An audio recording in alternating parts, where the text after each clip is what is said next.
Hola a todos, en este vídeo vamos a resolver los ejercicios del examen de la EBAU de Física en la convocatoria de julio 2022 en la Comunidad de Cantabria correspondientes al bloque 1 de ondas.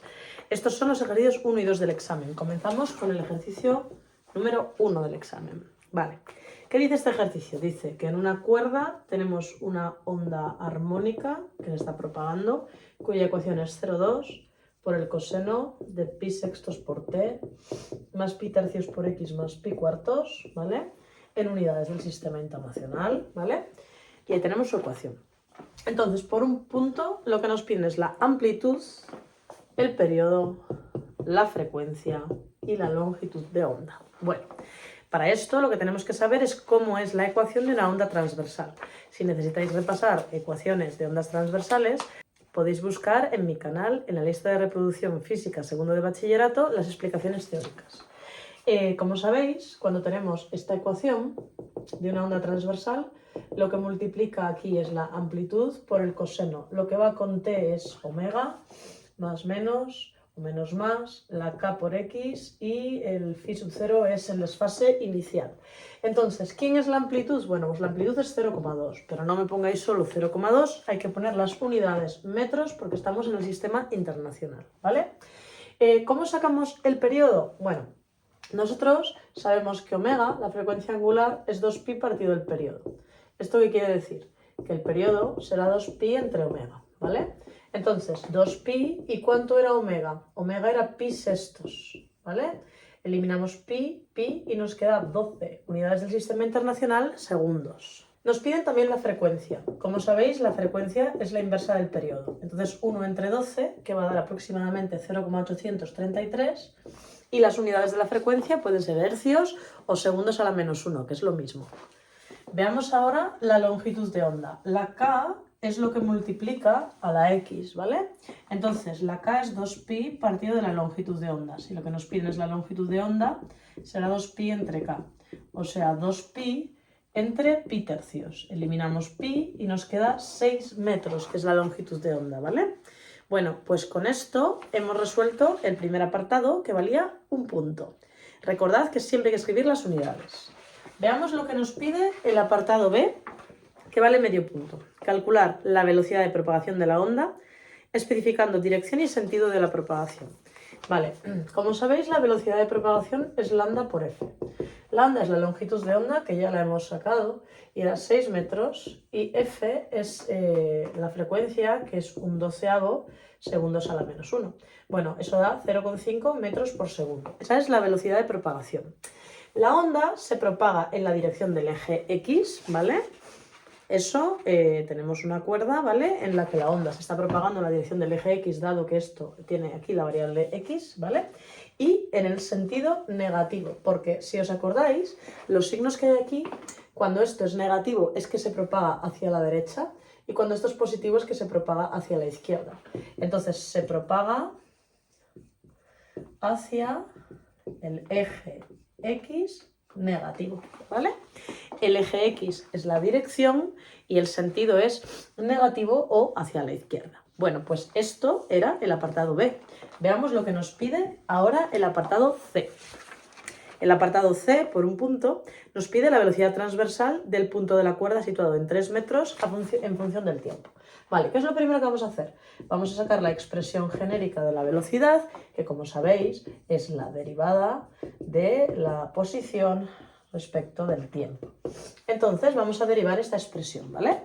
Tenemos que derivar un coseno, ¿vale? Bueno, la derivada del coseno es el menos seno, por tanto, menos 0,2 por la derivada de lo dentro respecto del tiempo es pi sextos por el seno de pi sextos por t más pi tercios por x más pi cuartos, y esto va a ir en metros por segundo, ¿vale? Este menos 0,2 sale el menos de que la derivada del coseno es el menos seno, el 0,2 es la amplitud que estaba multiplicando y pi sextos es la derivada del argumento del coseno en función del tiempo, ¿vale? Pues esa es la expresión de la velocidad genérica para cualquier punto de x y cualquier instante. Si ahora tenemos que sustituir un punto que está a 3 metros, ¿vale? Lo que hacemos es poner en la x un 3 y en la t dejamos la t libre, ¿vale? Menos 0,2 por pi sextos es menos pi partido de 30 por el seno. Entonces ahora en pi t partido de 6 no introducimos nada y aquí ponemos pi tercios por 3 y más pi cuartos. Vale, pi tercios por 3, un 3 dividiendo y un 3 multiplicando, lo podemos eliminar y me queda pi más pi cuartos. Eso lo podemos agrupar y me quedaría menos pi partido de 30 por el seno de pi por t y entre 6, y luego tenemos 4 cuartos más un cuarto, 5 cuartos, 5 pi cuartos. Y esto va a ir en metros por segundo. De esta forma hemos resuelto el ejercicio número 1 del examen. Veamos ahora lo que nos pide el ejercicio número 2, que es de onda del sonido. Dice que un instrumento musical emite ondas sonoras de 512 Hz de frecuencia. Vale, esa es la frecuencia, ¿vale? Con una potencia de 0,01 vatios. Lo primero que nos piden es que calculemos la longitud de onda e indiquemos si las ondas son longitudinales o transversales. ¿Cómo obtenemos la longitud de onda? Bueno, pues la longitud de onda será la velocidad de propagación dividido entre la frecuencia. ¿Cuál es la velocidad de propagación? Bueno, no sé si habéis visto que en el ejercicio 2 nos pone abajo de todo que la velocidad del sonido es 340 metros por segundo. Bueno, pues esa es la velocidad de propagación, la velocidad a la que se propaga el sonido en el aire, ¿vale? Entonces tenemos 340 metros por segundo dividido de la frecuencia, que es 512 hercios, que son segundos a la menos 1. Bueno, pues nos sale una longitud de onda de 0,664 metros. ¿Es el sonido una onda transversal o longitudinal? Bueno, el sonido, como debéis saber de cuestión teórica, es una onda longitudinal. ¿Por qué? El sonido es una onda longitudinal porque la perturbación va a ser paralela a la velocidad de propagación, ¿vale? La perturbación que produce el sonido es paralela a la velocidad en la que el mismo se propaga. Por tanto, es una onda longitudinal y la explicación es la que yo acabo de decir, ¿vale? Habría que poner por qué, porque nos piden que lo justifiquemos, ¿vale? Porque la perturbación es paralela a la dirección de propagación. Bueno, pues esto sería el apartado A, que tenía un valor de 1 punto, ¿vale? Y ojo con razonar. Vamos con el apartado B. Nos pide el nivel de intensidad que percibe un oyente a 15 metros de distancia.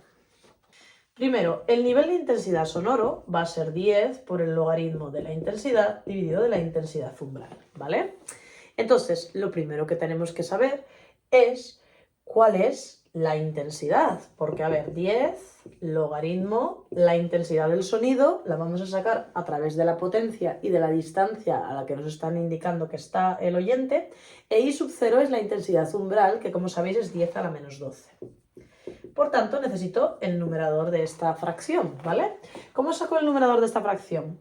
Sabiendo que la potencia es 4πr², que es la superficie de una esfera en la que se está propagando el sonido, por la intensidad. Por tanto, ¿quién es la intensidad? La potencia en vatios, 0,01 vatios, por 4pi y la distancia, que era 15 metros, ¿vale? 15 metros cuadrados, porque es una superficie. Bueno, si lo hacéis os da 3,537 por 10 a la menos 6, las unidades de una intensidad del sonido son vatios por metro cuadrado. Ahora que tenemos la intensidad, sustituimos aquí 3,537 por 10 a la menos 6, esa es la intensidad a 15 metros, y con la intensidad podemos sacar el nivel de intensidad sonora en decibelios, cuyo resultado es 65,49 decibelios. Y esta sería la respuesta del apartado B, que tiene un valor de 0,75 puntos. Veamos ahora lo que dice el apartado C. Se tienen 20 instrumentos como el anterior, situados en la misma posición, emitiendo la misma onda sonora al unísono. Calcular el nivel de intensidad que percibe el oyente a 15 metros de distancia de todos ellos. Como debéis saber, los niveles de intensidad no son aditivos, no se pueden sumar, pero sí se pueden sumar las intensidades. Entonces, podremos poner que la intensidad total, como tenemos 20 instrumentos, va a ser 20 veces la intensidad que hemos sacado a la distancia de 15 metros. O sea, 20 veces 3,537 por 10 a la menos 6. Esto sale 7,074 por 10 a la menos 5 vatios metro cuadrado. Por tanto, ¿cuál va a ser el nivel de intensidad sonora en decibelios que se percibe cuando hay 20 instrumentos sonando a la vez con la misma intensidad? Pues 10 por el logaritmo de la intensidad que acabamos de obtener, dividido de 10 a la menos 12, ¿vale? Bueno, esto nos da una intensidad de 78,50 decibelios. Y con esto hemos resuelto el ejercicio número 2 del examen y los dos ejercicios que eran del bloque 1 de ondas. Nos vemos en el próximo vídeo con los ejercicios del bloque 2.